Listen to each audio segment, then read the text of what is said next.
I didn't know what a connector was until I met you. I tend to surround myself with happy people because I don't have to fix as many things. I have been working at Lucky Johnson Studios as his personal assistant. And I do believe that children are becoming more intuitive. Definitely.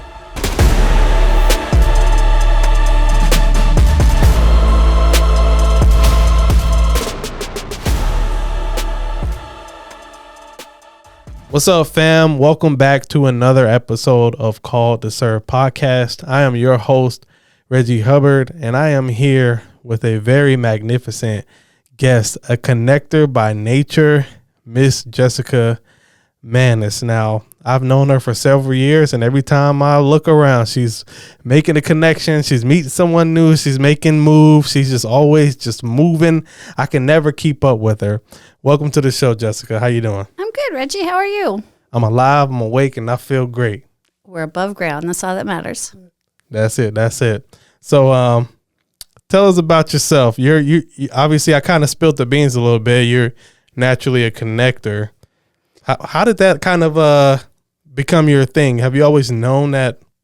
I didn't know what a connector was until I met you. So I cannot tell you that it came about in any specific way. I make friends. That's what I do. At the end of the day, I'm just Jess. I make friends. I talk to people. And if I see a need, I feel a need. So if you need something and I hear you say you need something and I know someone who can help you, then I'm going to connect you guys. I had no clue that that was a whole thing until you. Oh, yeah. Tell me about that. Well, first, let's get to that. Let's talk about, you. Can you kind of tell us your story, kind of leading up to the point where you met me? What, like your background? So I grew up in a small town. I lived in Texas for 13 years where I had both my kids. I moved back here and I started working for a Snellville Tourism and Trade. And you worked as a officer for the farmer's market. And I met you just crossing the street. You were our crossing guard. And we started talking about different things that we knew and people we knew and things. And that's just kind of how we started. But for me, I have never known a time that I didn't talk to people. My mama always said that I was never quiet and you could not shut me up. So I just do what seems natural. And this is normal for me. Yeah. So as a kid, did you naturally make a lot of friends, or what was it like growing up as far as make relationships, friendships? I always made friends. Always. I was the kid who got the mark on their report card that said talk too much. I was the kid who always was doing something, talking to somebody. So, and I am empathic, I guess. I feel when people are sad and I want to fix it. So I can feel when they're happy and enjoy it. So I tend to surround myself with happy people because I don't have to fix as many things. That's very interesting. Where do you think that comes from? I don't know. I can't tell you like if it's nature versus nurture or if it's just an internal blessing that I have. But one of my kids is very similar. So we both just, if someone's down, we feel it and we're like, we got to fix it. Yeah, because usually in my experience, when someone is like that, they usually had maybe like a family member who maybe raised them, who had similar gifting. It's wild because I can't look at my immediate family and say, this person did it. This person was this way. I was the first child, first grandchild, first daughter. So I was always very spoiled. I was always very loved, I prefer to call it. So I always just had people around me that was filled with love and happiness. And so I guess I just kind of picked up on their emotions. Yeah. Do you think having this type of gift or internal blessing, as you called it, do you think that it's benefited you a lot in life or hindered you in any ways? Both. It has blessed me in the sense that I have met a lot of people that I never thought I would meet. I get to do things that I never considered doing, but it's also draining some days. Like there will be moments when you're around a large group of people that you take a minute and you sit down because you can feel kind of what's going on and you can feel how stressed they happen to be or whatever. So it's got its pros and cons, but mostly pros. Yeah, so I'm definitely not empathic, as you put it. So I mean, I can show empathy, of course, yeah, right. But I think that's a special kind of person. It's a special kind of gift. You know, so I'm curious because, you know, if someone is hurting, I wonder if an empath feels it twice as much, their feelings and someone else's feelings. It's not so much that you feel it twice as much. You just feel pain. It's like if you see someone who is down, there's a desire to fix it. So my problem is I like to fix a problem that's broken. And there is pain in not being able to fix the person, not being able to fix what they have going on. So they're feeling their pain, but then I'm feeling their pain as well as feeling like I should be able to do something, or I wish I could do more. Or I wish I could help them more. Yeah. So it's a give and take. Where do you think the need to want to fix people's problems comes from? I don't know. I mean, I'm sure from childhood. My parents were 17, 18 when they got married, and were very, very young and finding themselves and figuring out their own lives. So there's the reality that you grew up with your parents, you know. So I grew up with mine, and I saw them struggle. I saw them not have. I saw them go through everything, and you know, just experiencing that kind of led to this. Yeah. So I guess, how did you perceive them struggling, and what was going through your mind as you were watching these things? How did you feel? I think as a little kid, like all kids do. I mean, if kids see their parents go through a divorce, if kids see their parents struggle with work, all children want to be nurtured and loved. So they naturally kind of gravitate toward you for that love because they know that you're going through something. So it was the same with my parents. Yeah, because I think that even takes a special kind of awareness, you know, because I wonder if most kids even really realize what their parents are going through. If you pay attention to kids, they see a lot more than you give them credit for. A lot more.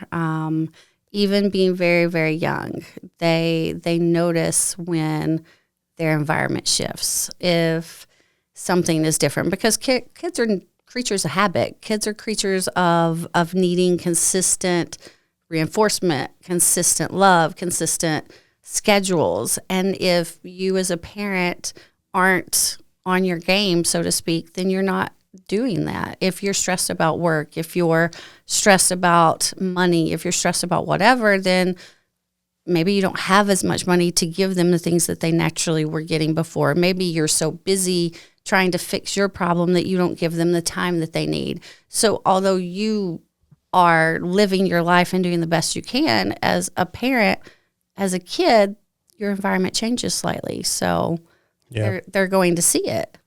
Yeah. I'm sure, like, I don't know, like, I definitely believe that kids are really smart nowadays. They're very smart, but they're very intuitive. Yeah. It's not technology. Like, I hear a lot about how technology has ruined kids today. But kids will see what's going on around them if given the opportunity. That's an interesting perspective. You know, because I just think about my childhood. Like, I know that we weren't go outside and play. We weren't rich. I mean, better be back before that street light come on. Exactly. What's an Apple Watch player? Like, you know what I'm saying? We ain't you know what I'm saying? Dang, what's that thing that came out that was like, where you at? The chirp thing. You remember that two-way thing? I do. Now it's your location on the phone. Yeah. Everybody can track your location on your phone. Yeah. But for me, it was like I knew that we didn't have all the money in the world, but I don't think I was in tune or if I understood if we were struggling, how much we were struggling.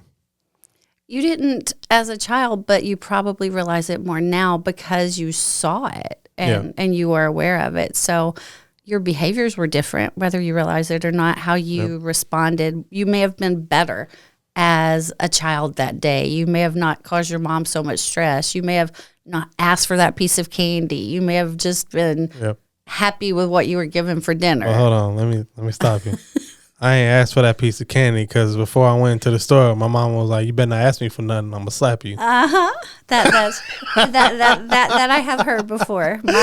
Mine did not. Mine may have said it, but I don't remember it because I intentionally still ask. Yeah. So, because my mom already knew what was up. She was like, before y'all get in this store, y'all better not ask me for nothing because I ain't buying nothing. So, yeah, but it is interesting, the shift, right, from the different generations. Mm-hmm. And I do believe that children are becoming more intuitive. Definitely. Look at the anxiety rate. Look at how kids process things now.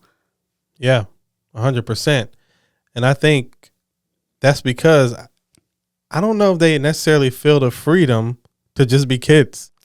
Like when we were growing up, it was pretty simple. Go to school, you get good grades, you know what I mean? Go outside and play. Go outside and play. Mm-hmm. Be back home before the street lights come on. Never succeeded in the outside. I would go out to the porch and sit on the porch and wait until I could go back inside. I was never an outside kid. Yeah. I mean, but now these kids, they just think they're grown. But we as parents push them to be grown. Think about it. There's honors classes. There's advanced classes. Like kindergarten isn't just kindergarten anymore. If you're reading above your level, they want to move you up or they want to keep you going because it's a numbers game. Schools are about how much funding they can get for certain children. So if either you're respectfully the slower child who doesn't do certain things and meet certain criteria so they get funding for that, or you're the advanced child. I mean, my daughter from kindergarten forward was tested for advanced classes. So there was always this push to be that kid.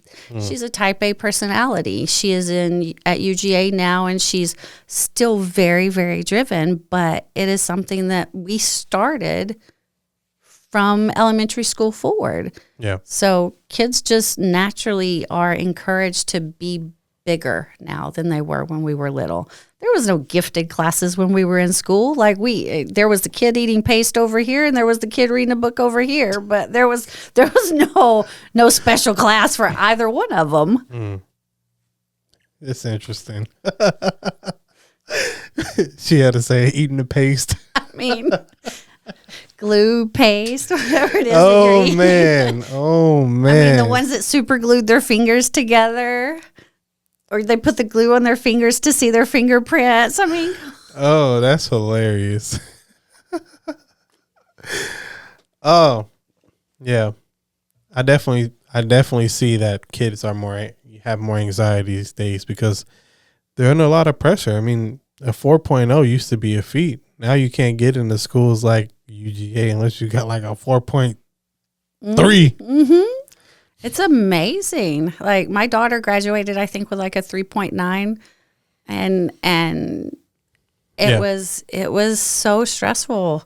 She thought, because I was raised with the concept that if you had a 4.0, you could get into any college. You could write your own ticket. So when she got to high school and started getting to that place looking for colleges, she's like, Mom, I thought you said when you had a 4.0, you could go anywhere. All the schools weren't accepting her. She couldn't get any school she wanted. Now, UGA was a choice, and it was a great choice for her, but it is. 4.0 is nothing now. Yeah. And college classes in high school and advanced classes, and you're never still. Yeah. So those kids that are succeeding are those type A personalities that are driven from the start. That's interesting. Well, thanks for sharing your perspective on that. 100%. I'd like to kind of transition back to when you found out that you were a connector, because obviously that's one of the reasons why you are here, is because that's how you serve people, right? You serve people through making connections and adding value to their lives, their businesses, their networks. So let's talk about that moment or that time frame where you figured out that you were a connector, or that if you had an aha moment, or you were like, you know what, maybe this is what I'm like good at. This is what I do.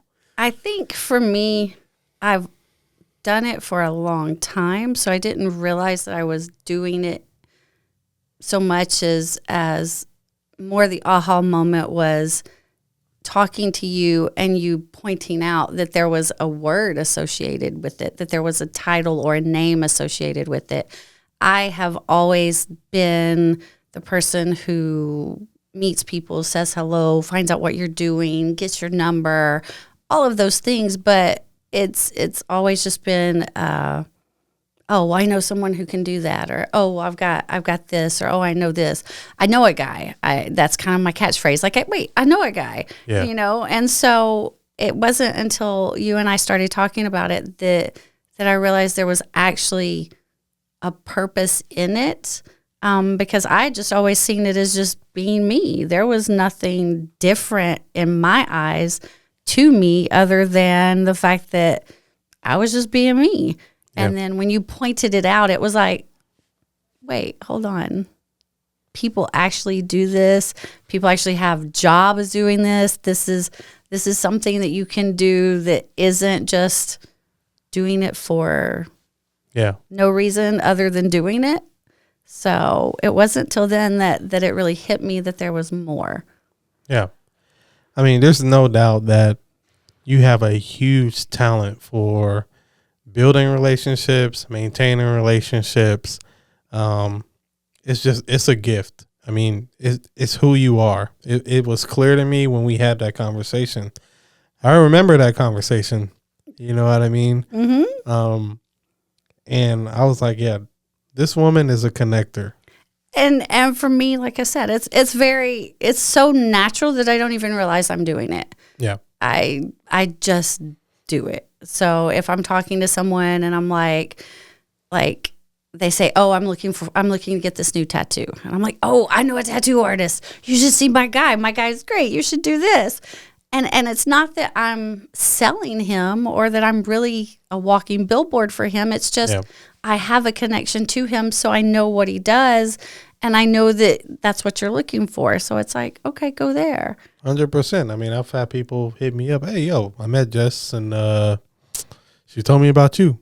Actually, it's maybe a couple of days ago. Hey, man, I met Jess, and she told me about your podcast. Let's connect sometime. Cool. You know? I mean, just seeing that's just at our finest right there. And the irony is I don't even realize that I did it. Like, I'm just talking about something I was doing. So they were like, we were at a Go Say Hello content creation party, and they were asking, so what are you doing? What are you into? And I was like, actually, I'm doing new things this year. I'm trying different things. I'm going to do a podcast. I've never done a podcast. Let's go. So I was like, okay. So in that moment, I met someone and they were like, okay. And I told them the name of the podcast. I didn't realize that I was connecting anything. I just was talking. I was making a friend. That was it. That's cool. You know, y'all sales folks, y'all have the ABCs always be closing, but Jess is always be connecting.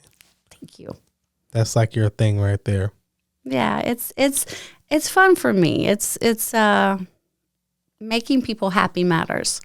And at the end of the day, that's really what it is. It's not a matter of financial gain. It's not a matter of knowing famous people. It's not a matter of name dropping. It's just a matter of, can I make somebody happy today? Yeah, that's real. That's dope right there. Yeah, I always say people will never remember, or they may never remember what you say or do, but they'll always remember how you made them feel and how they experience you. Right. You know, even if they don't remember your name. Right. And that's a big thing. Like, knowing that you left an impression that was positive, because there's a lot of negative in the world. So if you can be kind of a ray of sunshine for someone, that's really all that matters. Yeah. So what are your hopes? Like, where do you want this connecting gift? Where would you like it to take you? You ever thought about that? You ever thought about, you know what, I would like, ideally, this is what I like to do. I like to have my own connecting firm, or, you know. I have never thought that far ahead, but this year I turned 50 in December. So This year has been a year of just starting to figure out new things. My kids are practically grown. I mean, my daughter's 22, my son's 20. So I'm just starting to try new in the sense of branching out and doing something outside what I consider norm. And connecting for me was outside of norm. I mean, it's normal for me, but to consider a business or consider any of those things, that's odd. Like, I just do it because I do it. I don't do it because I'm thinking about what's next. Yeah. So you finally stepping off the porch is what you're saying. Yeah, I'm going outside. I'm not going to stay inside. Okay. She said, catch her outside. How about that? Mm-hmm. Okay. That's dope. Yeah. And I know when we had that original conversation, I know I kind of went into the business direction. I was like, you know what? Like, you should think about this. You know, people will actually pay you for your gifts and your talents. You can turn this into a living. You can turn this into whatever you want to turn it into. And I still think that's true. I'm sure it is. And maybe eventually I will get to that point. But at this moment, it has just been about still finding ways to make people happy and just building. So yeah, I really didn't think I had that big of a network. You'd be surprised. I mean, I am learning that I am a little surprised some days when I'm like, oh wait, I know that guy. Yeah. You know, but it's different. And even with the names of people, like, I don't know half of the people I actually know as far as like what business they're in, other than, I know a director, or I know someone who can make a movie, or I know someone who wrote an app, or I know someone who can help with funding, or I know someone who does construction.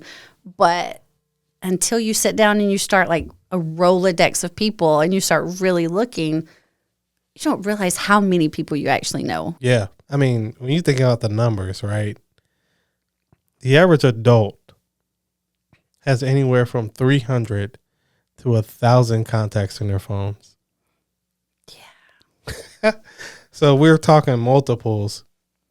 It's crazy the amount of people that you can be, that this thing right here connects you with. And it's not just numbers in your phone anymore, because you've got IG, you do direct messages, you've got TikTok. So you're meeting people all over the world 100%. On top of physically seeing people now. So you can meet someone on Instagram. Like for me, I met Raheem Holt on Instagram. Yeah. Because he was going to be at the Go Say Hello event. And so I just added him as a friend and then he started messaging me. And, you know, I was like, wait, I know this guy. And so when I saw him, I didn't realize how short he was, because you don't realize how tall or short a person is on Instagram. Always be connected. Just commence. I mean. That's so funny. He was really short.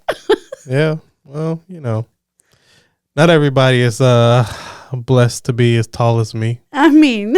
I didn't realize vertically challenged was a thing, but It's all good. No hard feelings for him. I mean, none at all. Plus, he's a comedian. He can take it. Yeah, always be connected. Jessica Manis. So talk to me about what you got going on. I know you've been working on a few different projects. You've been working with a few other entrepreneurs, influencers, things like that. If you can say anything about what you've been up to, please do. If you can't, then it's not top secret. I have nothing top secret in my life. I am working with, okay. There's some things top secret, but Okay, all right. they're not business related. Heard. Okay, so I have been working at Lucky Johnson Studios as his personal assistant, and he needed someone to be in a movie, and he put me in Gold Plated Dreams, which is coming out on his new network, LJN. Okay. But I started with Lucky just because I knew his brother from another, my best friend, and ultimately Lucky posted on Instagram that he was going into a store to do national distribution for a product. And I was like, why are you doing it that way? I know a guy. And so I connected Lucky, and I brought you his snack. Okay. What we got here? Bounce Snacks. Bounce Snacks. Let's go. So I started talking to him about why he was doing the process he was doing. And I connected him to a friend who has now submitted his snacks to US Foods and Cisco and other large chains. And we're looking at distributing it nationally, just as I knew a guy. It didn't make sense that Lucky was doing it the way he was doing it. So I thought, let's try something different. Okay, I see. Okay, bounce. So I could try one of these? Yeah, try it. It's really good, hey, surprisingly. Hey, Lucky, I'm going to keep it a buck with you, dog.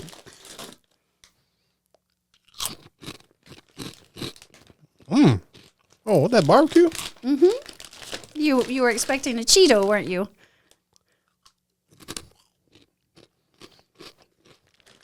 Bounce these snacks right in my mouth. Mm-hmm.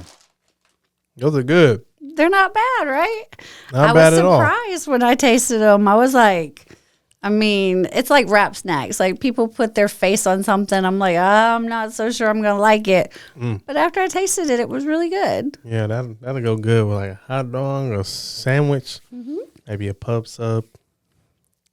And he's got Dream Cream and other things that he's got out. But yeah, I was like, why not try doing it a different way? So now we're in the process of trying national distribution and trying to get Cisco Foods and US Foods to kind of pick him up and take him further than just him going into each individual store.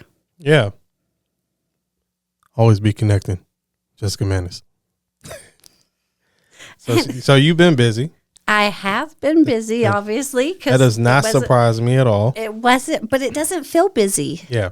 It just feels like I'm having fun. Yeah. So, like, we do different things. There's different events. He does, like, a fun day he's got a new cafe in Palmetto. And so we have a fun day, and we go out, and I just get to see people. And for me, talking, that's my thing. Like, I'm never quiet.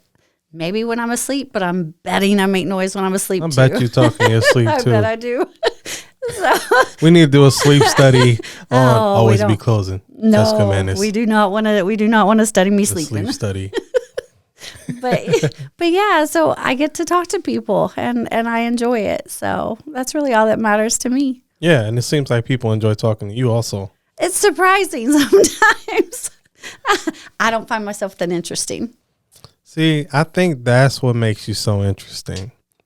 Because when someone is just so self-interested and just arrogant, people don't want to talk to you. You know what I mean? The conversation isn't as flavorful. It's not, when it's just about you, it's just, Yeah. You know, I was like, bro, like if I want to know about you like that, yo, I'll read your profile or something like that. I can go on your social media. Like I care about who you are as a human. Right. You get what I'm saying? So yeah, I've always I've always thought anytime I hear the word connector, I immediately think about you. That's awesome. You know, just I feel like it's just forever engraved in my mind. Well, it's funny because every time I hear the word connector, I think about you because until you, I didn't know it was an actual thing. Wow, that is extremely that's meaningful to me. You get what I'm saying? Because I've always felt that I was created to do two things. I was created to be a change agent, but I was created to be what's called a master gardener. And, you know, when I ask people what makes a flower grow, some people will say, sunlight, right? Mm-hmm. They'll say, oh, yeah, well, you know, the whole process of photosynthesis. And then we go, I'm like, bro, it ain't that deep. Okay. But it's not just the sun. Mm-mm. It can be water, fertilizer, you know, rain, whatever. There's a bunch of different things all at the same time, but the right amount of things at the same time. But then also that plant has to be in the right environment that's suitable for it to grow to reach its fullest potential that it was created to reach. Right. And something that you do is it is the right amount of water. So you don't overwater it. You don't saturate it. Yep. So it's knowing the percentages and how to balance them. Yes.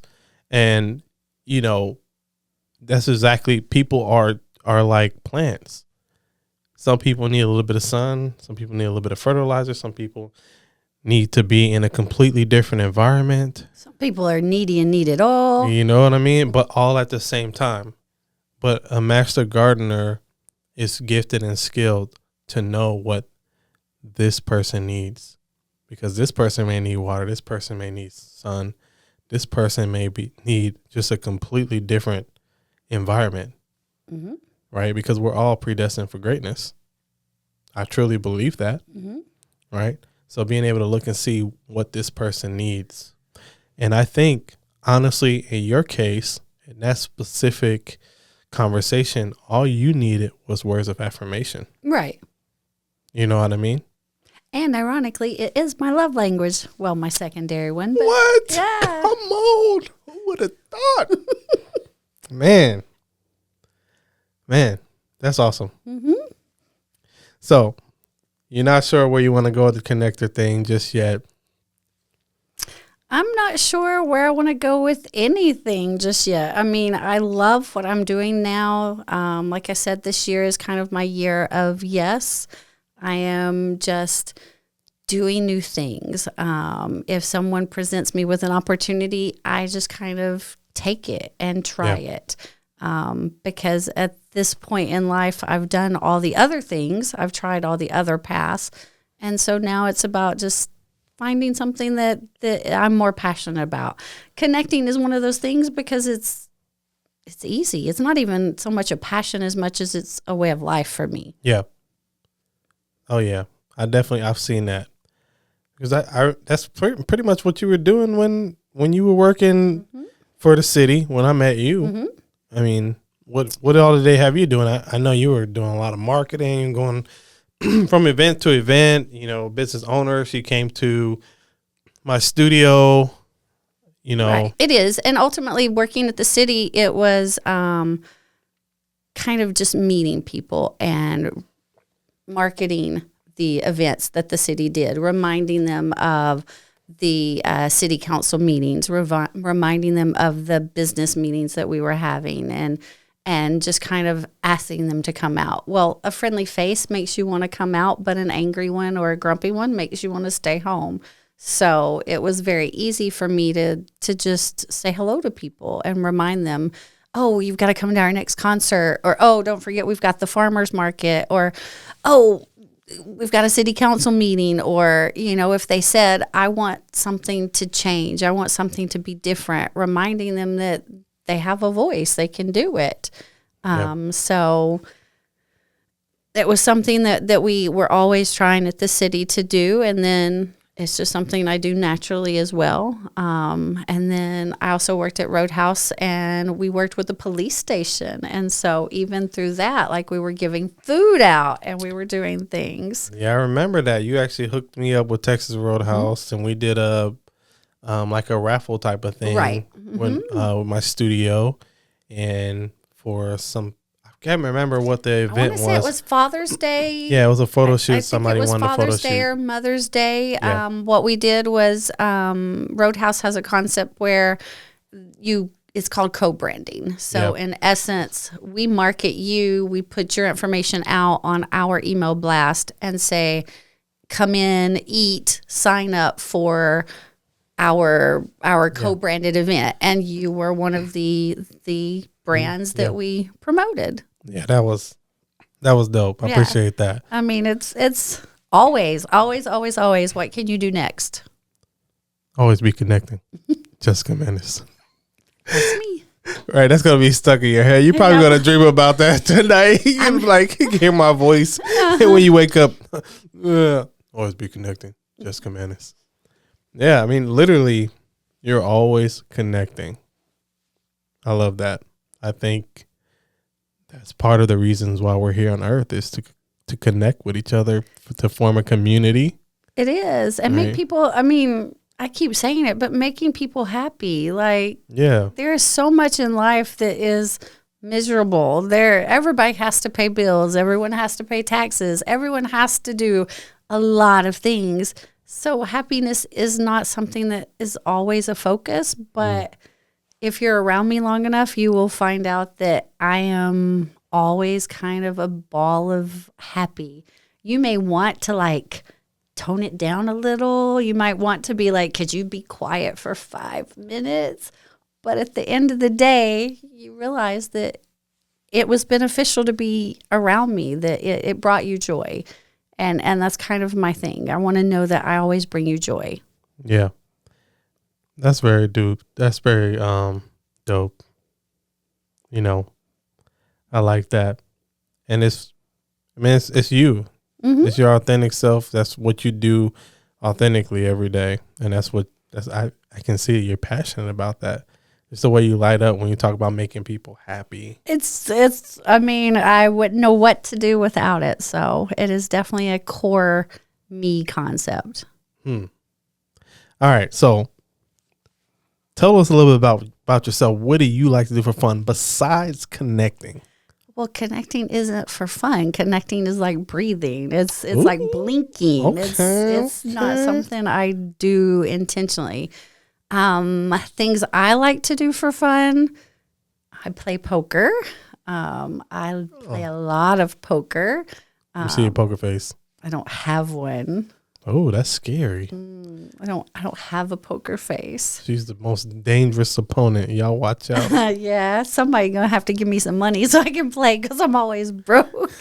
But I play poker. I do like to read, but I'm not an introvert. So most of the things that I enjoy doing are things outside. I like being around people. I like events. I like talking to other people. So anything I can do to kind of be out in the world.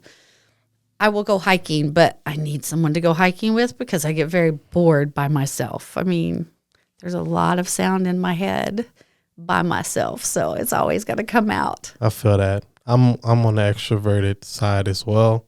I feel like my energy comes from other people. Mm-hmm. I mean, I got my own vibe, of course. You know what I mean? And there's moments where I would prefer to be alone just to recharge, recalibrate. But most of my essence comes from other people. Mm-hmm. And my kids are so polar opposite. My kids are like, why do you like people? You know, we'll be out at a function and my son's like, I've peopled enough. It's time to go home. And I'm like, I've not peopled enough at all. Like, we're just getting started. So it is, but I like doing things that involve other people. There's never a just me moment as much as it's just an us moment. Like hanging out with my friends, going and playing cards, anything that you can do as a group. Yeah. Well, I do have a question for you, and this is one of my favorite questions to ask. I mean, I probably ask it 90% of the times on the show. It's just because I think it's a very interesting question. What might people be surprised to find out about you? That's how you know it's a good question. I carry a pair of handcuffs. Yo, you trying to citizen arrest some folks or Nope. what? When I started playing poker, I just as a joke put a pair of handcuffs on my cards as my card protector. And for the past 10, 15 years now, I have had a pair of little kitty handcuffs that I carry as my good luck charm and use every time I play cards.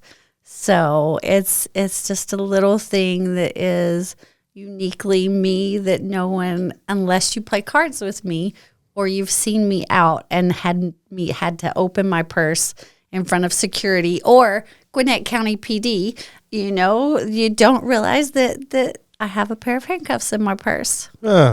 Interesting. I'm not going to lie. I thought that was going a completely different direction, but I'm glad that it went in that direction. That was my PG version. I love it. I love it because we do have students that and young people that view our podcast and listen to it. So thank you for keeping it PG. You're welcome. I think you're a remarkable human being.